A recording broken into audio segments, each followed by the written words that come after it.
Assalamualaikum warahmatullahi wabarakatuh. Hai sahabat Kataloka, pernah nggak sih merasa sedih, terpuruk, dan merasa dunia ini nggak adil? Coba bayangin perjuangan seorang nabi yang membawa risalah suci, tapi malah disakiti, dihina, dan diusir oleh orang-orang terdekatnya. Nggak kebayangkan rasanya. Kisah ini akan membawa kita menyelami samudra kesedihan dan keteguhan hati seorang nabi, Nabi Muhammad Shallallahu Alaihi Wasallam.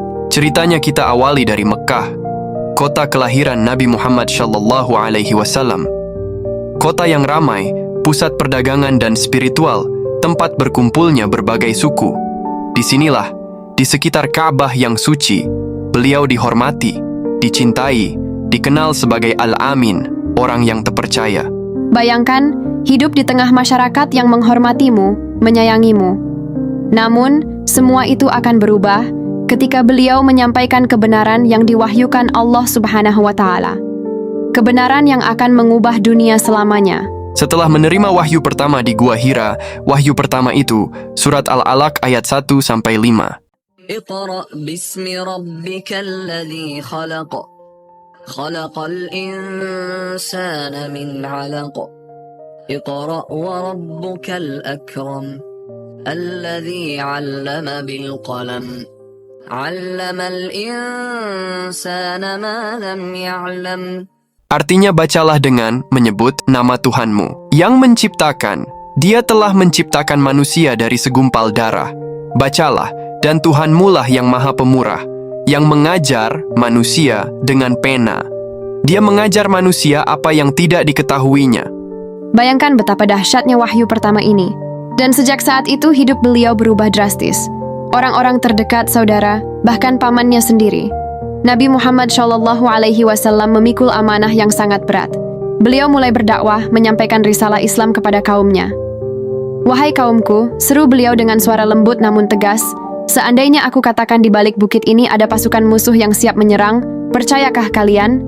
Percaya, jawab mereka serempak. Kami percaya padamu, wahai Al-Amin. Lalu, seandainya aku katakan aku menerima wahyu dari Allah, dan aku diutus sebagai Rasul untuk menyampaikan kebenaran kepada kalian, percayakah kalian? Disitulah benih-benih kebencian mulai tumbuh. Kebenaran yang disampaikan Rasulullah Shallallahu Alaihi Wasallam mengancam kekuasaan dan kepentingan para penguasa Mekah. Celakalah engkau Muhammad! Teriak Abu Lahab, paman beliau sendiri, dengan wajah merah padam. Apakah hanya untuk ini kau kumpulkan kami? Untuk mendengarkan dongeng-dongeng karanganmu. Kedua tangan Abu Lahab celaka, dan celakalah ia. Hartanya dan apa yang ia usahakan tidak bermanfaat baginya. Kelak ia akan masuk ke dalam api yang bergejolak, dan istrinya pembawa kayu bakar.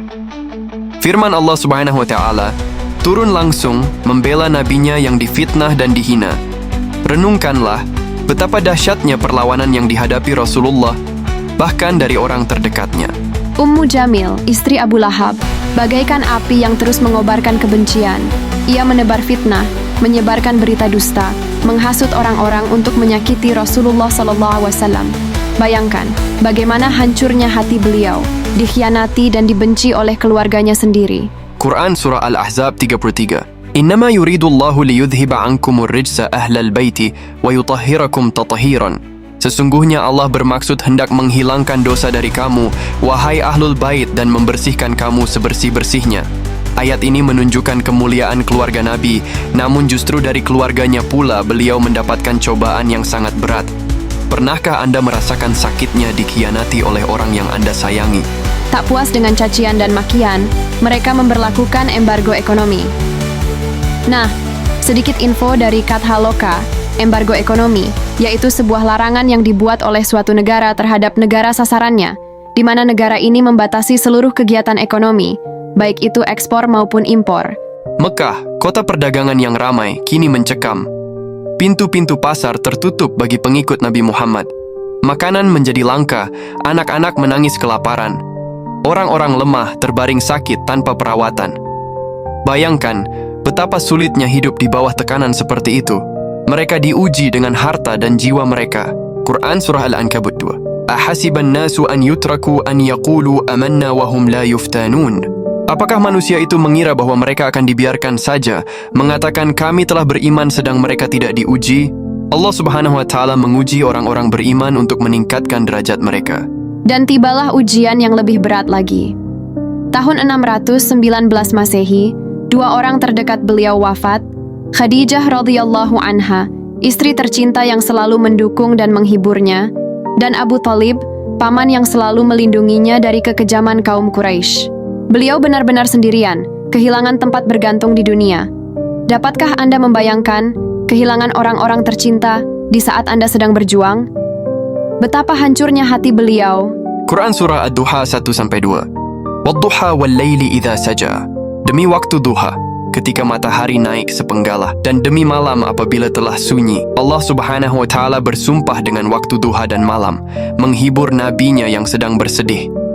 Setelah ditinggal wafat istri tercinta Khadijah dan pamannya, Abu Thalib, Nabi Muhammad SAW pergi ke Taif, berharap menemukan hati yang lebih terbuka. Namun, apa yang terjadi di Taif? Bukan sambutan hangat yang beliau terima. Di Taif, beliau tak hanya ditolak, tapi juga dilempari batu, kayu, bahkan tulang onta hingga berdarah.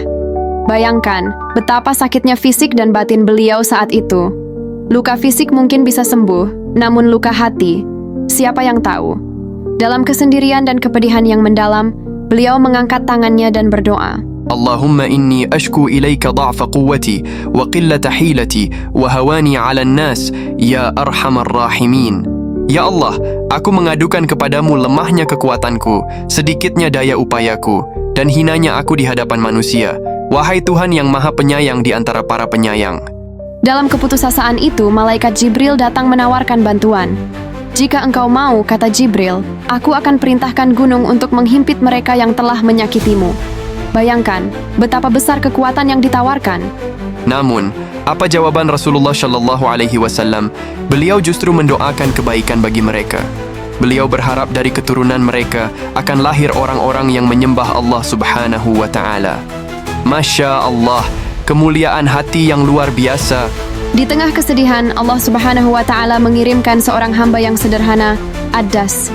Ia menawarkan buah anggur kepada Nabi, memakannya seraya mengucapkan Bismillahirrahmanirrahim. Nabi Muhammad SAW tersentuh. Di tengah masyarakat yang menolaknya, ada seorang hamba yang mengenal Allah. Beliau pun menceritakan kisah Nabi Yunus alaihissalam yang ditelan ikan paus, sebuah pengingat bahwa ujian beliau belum seberapa dibandingkan para nabi terdahulu. Quran Surah Al-Anbiya 87. وَذَنُّونِ إِذْ ذَهَبَ مُغَاضِبًا فَظَنَّ أَنْ لَنْ نَقْدِرَ عَلَيْهِ فَنَادَى فِي الظُّلُمَاتِ أَنْ لَا إِلَهَ إِلَّا أَنْتَ سُبْحَانَكَ إِنِّي كُنْتُ مِنَ الظَّالِمِينَ. Dan ingatlah kisah Zunnun, Yunus. Ketika ia pergi dalam keadaan marah, lalu ia menyangka bahwa kami tidak akan menyulitkannya, maka ia menyeru dalam keadaan yang sangat gelap, bahwa tidak ada Tuhan selain Engkau. Maha suci Engkau, sesungguhnya. Ad-Das, hamba sahaya yang sederhana itu, langsung beriman. Bayangkan, sahabat kata Loka, di tengah penolakan dan kekerasan, sebuah hati yang tulus justru terbuka untuk menerima cahaya kebenaran. Subhanallah. Quran Surah Al-Ahqaf 46-9. وَإِذْ صَرَفْنَا إِلَيْهِمْ قَارِئًا مِنَ الْجِنِّ يَسْتَمِعُونَ الْقُرْآنَ فَلَمَّا حَضَرُوهُ قَالُوا أَنصِتُوا فَلَمَّا قُضِيَ وَلَّوْا إِلَى قَوْمِهِمْ مُنذِرِينَ.